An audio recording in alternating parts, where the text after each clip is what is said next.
HIV adalah virus yang menyerang sistem pertahanan tubuh dan dapat dikontrol dengan pengobatan yang tepat.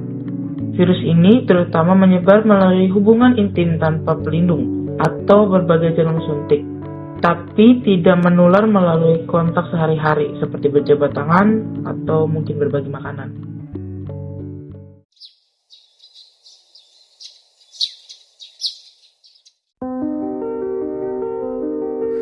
Terlihat bahwa pasien membawa virus yang belum diketahui di dalam tubuh mereka. Dokter menyimpulkan bahwa itu adalah virus yang baru ditemukan yang mungkin menular melalui kontak atau sentuhan seksual. Ilmu pengetahuan kemudian menemukan bahwa virus tersebut awalnya berasal dari spesies tertentu, yaitu simpanse atau gorila. HIV berasal dari SIV, virus yang menginfeksi primata non-manusia di Afrika Barat dan Afrika Tengah. Simpanse yang membawa SIV diyakini telah bermutasi menjadi HIV ketika darah simpanse yang mengandung virus tersebut masuk ke dalam luka atau goresan para pemburu. Proses ini terjadi melalui kontak darah ke darah selama pemburuan dan pemotongan primata, dalam kurung perdagangan daging hewan liar. Meskipun paparan ini kemungkinan terjadi selama berabad-abad, lonjakan yang memicu pandemi diperkiraan terjadi pada abad ke-20, khususnya pada tahun 1890 dan 1920. Faktor penting dalam penyebarannya adalah penggunaan kembali jarum suntik di klinik-klinik medis di Afrika kolonial.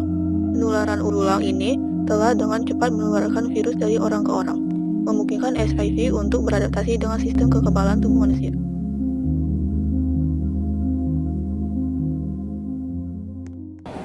Setelah virus HIV diisolasi dan diidentifikasi sebagai penyebab AIDS pada tahun 1993 sampai 1994, dokter dan peneliti segera fokus pada pengembangan tes diagnostik, pengamanan pasokan darah, dan pencairan pengobatan untuk menghentikan epidemi yang menyebar dengan cepat. HIV berkembang menjadi AIDS melalui penghancuran sistem kekebalan tubuh secara progresif dan jangka panjang ketika virus tidak diobati. HIV terus berkembang biak pada tingkat rendah, secara bertahap menghancurkan sel CD4. AIDS adalah tahap akhir dan paling parah dari infeksi HIV, yang terjadi 8 hingga 10 tahun setelah infeksi. Struktur utama pada virus ini terdiri dari amplop lipid, selubung luar, yang menempel pada glikoprotein GP120 dan GP41 untuk menginfeksi sel. Matriks P17, kapsid berbentuk kerucut, atau nama lainnya juga P24, serta dua untai RNA dan enzim seperti reverse transcript, integrase, and protease. Pada tahap pertama adalah pengikatan, di mana HIV mengikat reseptor CD4 dan koreseptor CCR5 atau CXCR4 pada permukaan sel imun. Berikut pada tahap fusi, selubung HIV menyatu dengan membran sel CD4, memungkinkan virus untuk masuk ke dalam sel. Enzim transkriptase balik mengubah RNA HIV tunggal menjadi DNA HIV ganda. Berikutnya, pada tahap integrasi, enzim integrase mengangkut DNA virus ke dalam inti sel, di mana ia menyisipkan dirinya ke dalam DNA inang.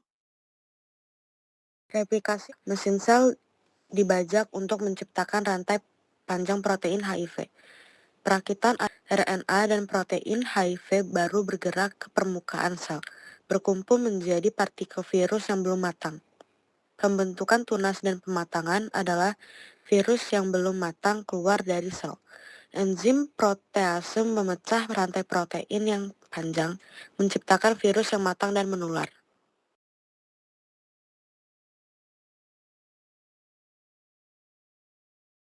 Para peneliti mengembangkan tes enzim link immunosorbent assay untuk mendeteksi antibodi terhadap HIV dalam darah.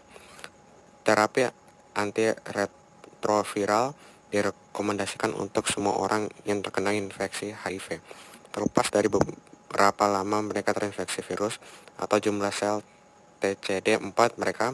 Terapi ini bekerja dengan mengurangi beban virus dalam darah, memungkinkan sistem kekebalan tubuh untuk pulih.